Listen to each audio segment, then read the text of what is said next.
On April 2, 2025, President Donald Trump marked what he called Liberation Day by announcing a sweeping policy of reciprocal tariffs that would fundamentally alter the United States trade relations. In a highly theatrical address from the White House Rose Garden, Trump declared this day a declaration of economic independence, setting into motion a tariff scheme designed not only to protect domestic manufacturing but also to force other nations to adjust what he described as unfair trade practices. The policy entails a baseline 10% tariff on virtually all imports effective April 5, 2025, plus additional country-specific duties that vary significantly based on each nation's trade practices. For instance, key partners such as China face an effective tariff rate of up to 54%, while countries like the United Kingdom have been assigned a more moderate 10% duty. The announcement has ignited a firestorm of reactions worldwide. Major trading partners including China, the European Union (EU), Japan, the United Kingdom, Canada, and Australia have all expressed concern and, in many cases,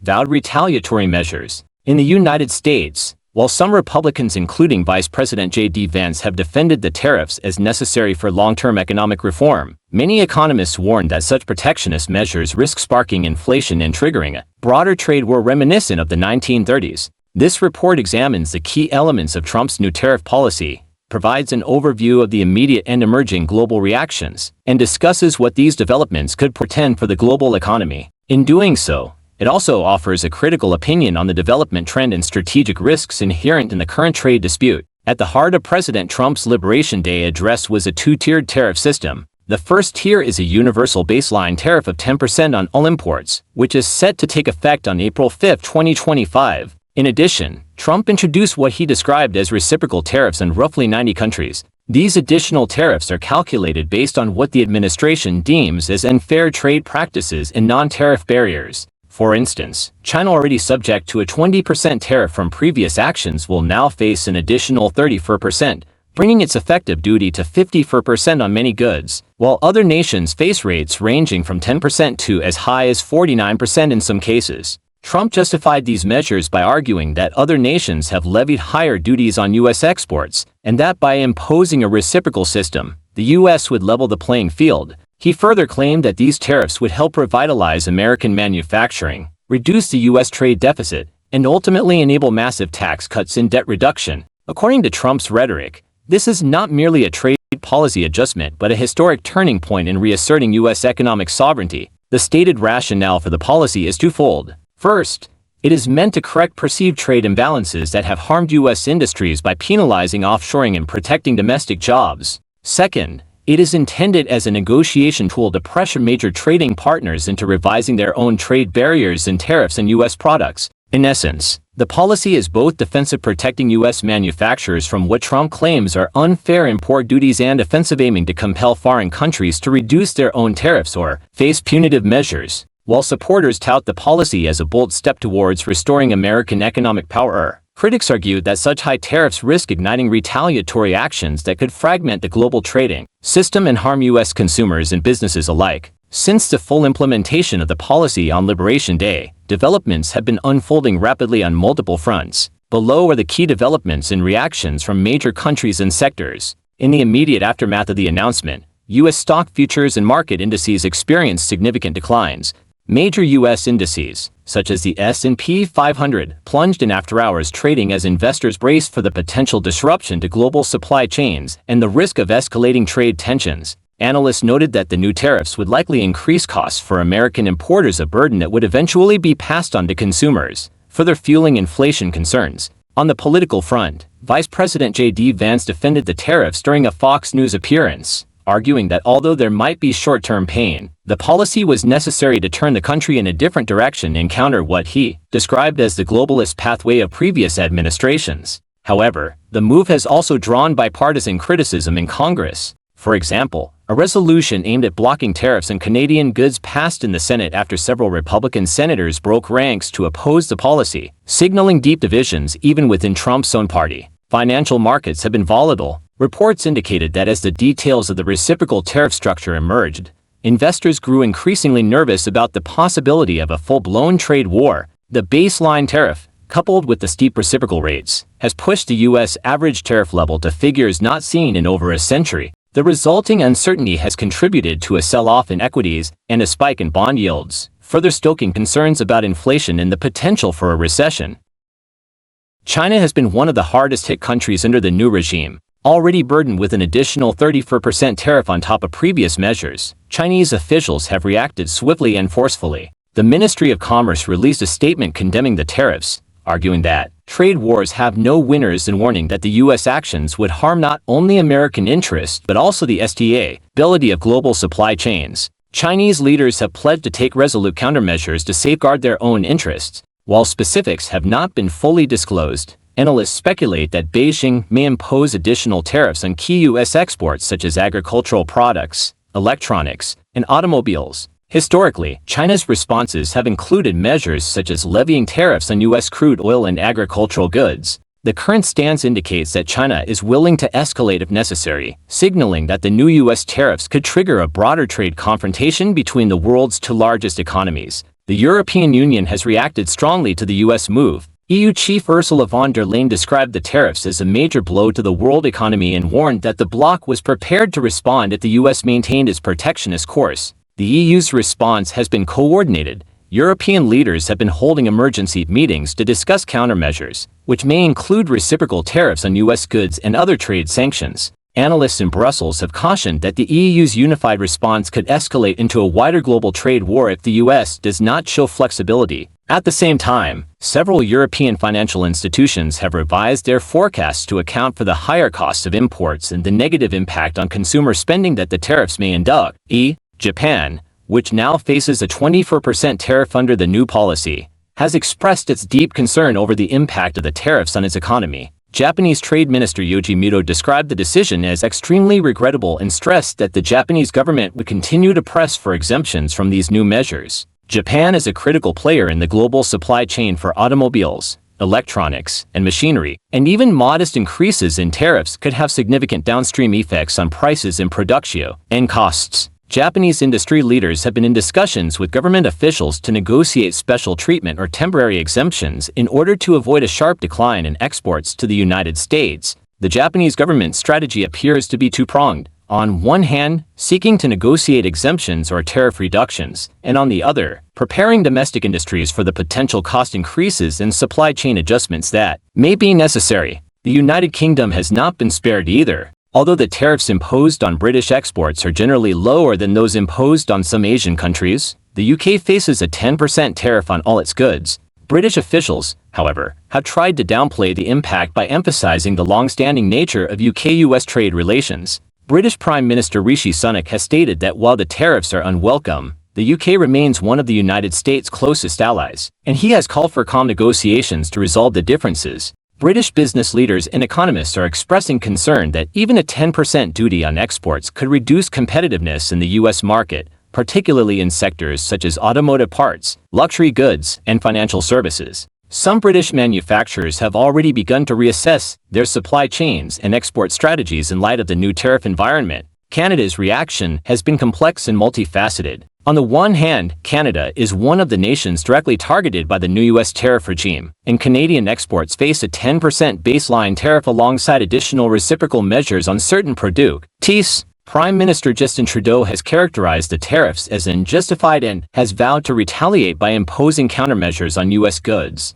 However, the Canadian response has not been uniformly confrontational. Behind the scenes, there have been ongoing negotiations to secure exemptions for USMCA-compliant products. In fact, senior Canadian officials have been working to delay or mitigate the impact of the tariffs in critical sectors such as automotive, energy, and agriculture. For instance, Canada has maintained that a significant portion of its exports, especially those that comply with the terms of the United States-Mexico-Canada Agreement, should remain exempt from the punitive duties. In addition, several senators and business groups in Canada have pushed for a coordinated response within the framework of the World Trade Organization (WTO) to challenge what they consider a breach of international trade norms. Some U.S. lawmakers have expressed sympathy for Canadian concerns. In a notable development, 4 Republican senators broke ranks to support a Senate resolution that would block tariffs on Canadian goods, highlighting that even within the U.S., there is recognition that the long-standing economic ties with Canada should not be jeopardized by excessive protectionism.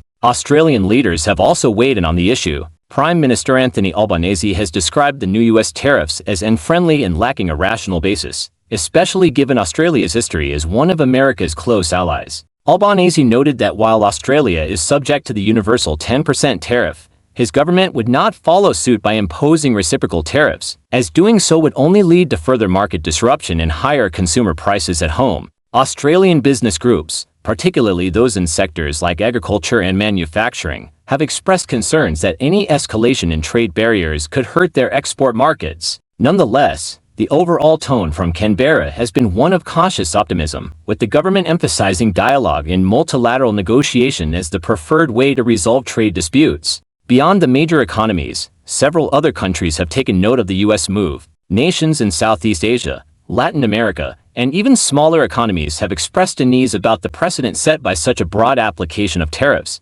Analysts warned that if more countries adopt similar protectionist measures in retaliation, the world could see a fracturing of the global trading system reminiscent of the early 20th century. The new tariff regime has sent shockwaves through global markets, with investors and governments alike reconsidering their exposure to U.S. economic policies, which could disrupt supply chains and lead to significant economic inefficiencies on a global scale. One of the most pressing concerns about Trump's reciprocal tariff policy is the risk of escalation. Historically, protectionist measures that deviate sharply from multilateral trade norms have often led to tit-for-tat retaliatory actions. In the 1930s, for instance, the Smoot-Hawley Tariff Act exacerbated economic downturns and contributed to a global recession. Today's environment is very different, with the global economy far more interconnected, but the underlying dynamics remain similar. China's immediate pledge to impose countermeasures and the EU's coordinated preparations for retaliation signal that major trading partners are not willing to absorb the costs of U.S. protectionism silently. If China, the EU, and even Canada begins to levy their own tariffs on U.S. exports, American manufacturers could lose access to critical markets. Moreover, higher tariffs are likely to increase the cost of imported raw materials and intermediate goods, thereby raising production costs and, eventually, consumer prices in the United States. In this context, the policy could set off a spiral of escalating trade barriers that may ultimately harm all parties involved. The trade tensions might not only reduce global economic growth but also lead to long-term shifts in supply chains. Companies may be forced to relocate production facilities outside of traditional U.S. trading partners, seeking regions that offer more stable and predictable trade regimes. This reordering of global supply chains could diminish the U.S.'s influence in the international trading system and weaken its leverage in future negotiations. The direct effects of the tariff policy on the U.S. economy are multifaceted. On one hand, proponents argue that higher tariffs will create a level playing field for American manufacturers and help reverse decades of job losses due to offshoring.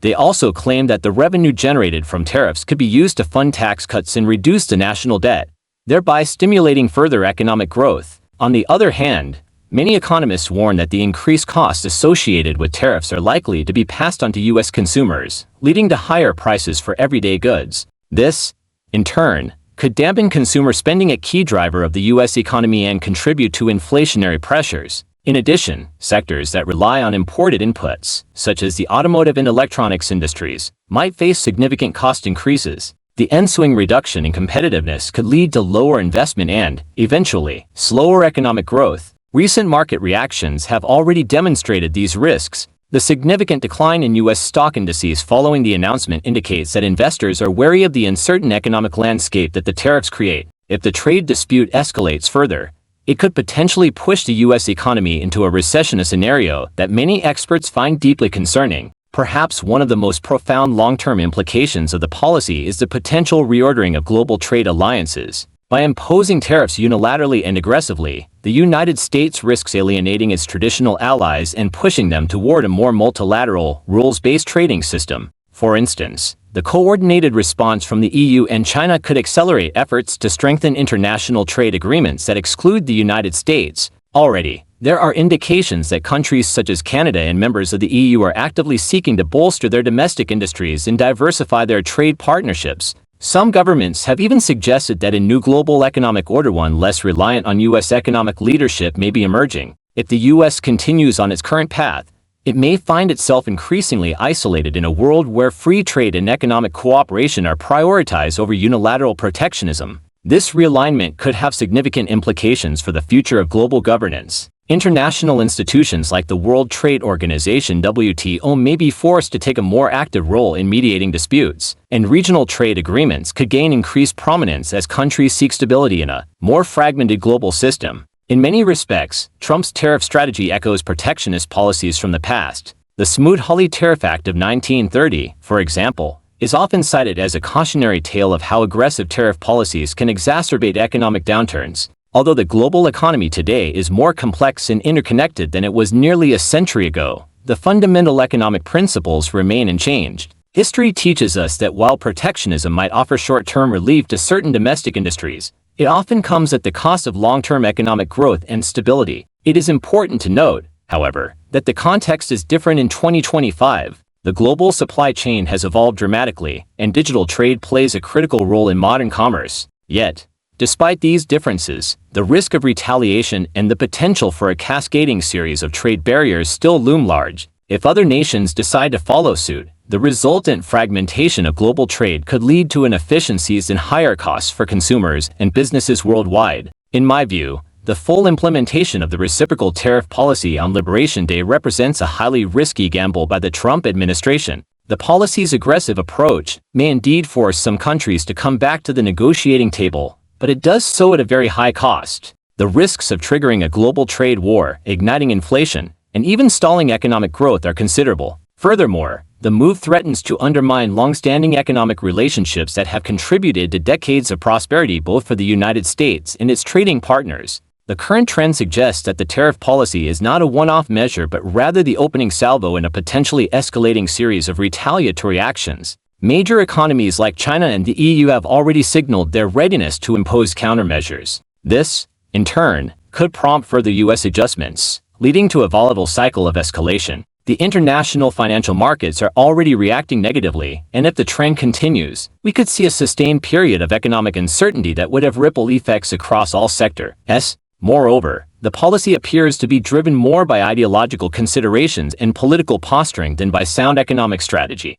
The assertion that imposing high tariffs will magically rejuvenate American manufacturing overlooks the fact that global supply chains have become deeply integrated over the past few decades. Disrupting these networks is likely to increase costs not just for American companies but also for the consumers who ultimately bear the burden. In addition, the aggressive posture of the U.S. risks alienating allies and encouraging the formation of new trade blocs that exclude American participation. The potential reordering of global trade relationships could reduce U.S. influence in the long run, as countries increasingly turn to multilateral institutions and regional agreements to resolve disputes. This isolation would be particularly damaging given the U.S. role in shaping global economic policies and maintaining the stability of international markets. Historically, protectionist measures have often led to unintended consequences. While the goal of restoring American jobs and reducing the trade deficit is laudable, the method chosen is fraught with peril. The cost of a trade war is measured not only in immediate economic terms but also in long-term geopolitical realignment and the erosion of the liberal international order that has underpinned global prosperity for decades. There is also a domestic political dimension that cannot be ignored. The tariff policy has become a symbol of Trump's broader America First agenda, and rolling it back or moderating it might be seen as a concession to political opponents. However, maintaining an overly aggressive stance may ultimately prove self-defeating if it results in widespread economic hardship. A delicate balance must be struck between asserting national sovereignty and ensuring that protectionist policies do not backfire by stifling growth and innovation. Looking ahead, we believe that the current trajectory will force a period of intense negotiation and realignment. U.S. trading partners are unlikely to simply absorb the new tariffs without offering concessions. Instead, we can expect to see a series of bilateral and multilateral negotiations aimed at reducing tariff rates, increasing market access for U.S. goods, and rebalancing trade relationships. These negotiations, however, will be complicated by the highly politicized nature of the dispute and the entrenched positions on both sides. In the medium term, the policy could result in a more fragmented global trading system where traditional alliances are replaced by new regional blocs.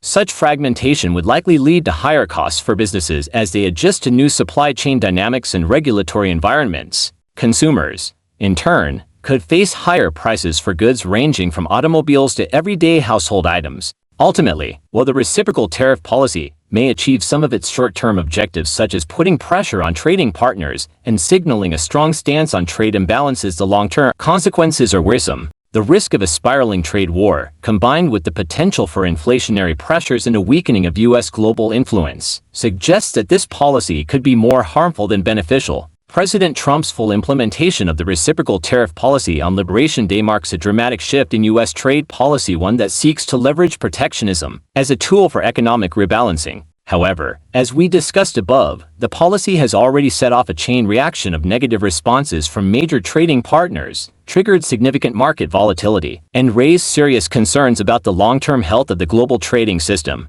The immediate developments: the vehement opposition from China, the coordinated countermeasures by the European Union, the cautious yet firm stance of Japan, the mixed responses from Canada, and the critical views of allies like Australia and the United Kingdom underscore the high stakes involved in this trade dispute. Domestically, while some political figures defend the move as a necessary correction, the economic evidence suggests that the cost, in terms of higher consumer prices and potential disruptions to global supply chains, could be substantial. In our opinion, the current development trend is unsustainable. The aggressive tariff measures risk igniting a broader, protracted trade war that could undermine decades of global economic integration. Instead of fostering a more level playing field, these policies may trigger a cascade of retaliatory actions that ultimately harm all parties involved, including American workers and consumers. Moving forward, it will be crucial for U.S. policymakers to engage in earnest negotiations with their trading partners and seek a multilateral resolution that preserves the benefits of free trade while addressing legitimate concerns about fairness and national security.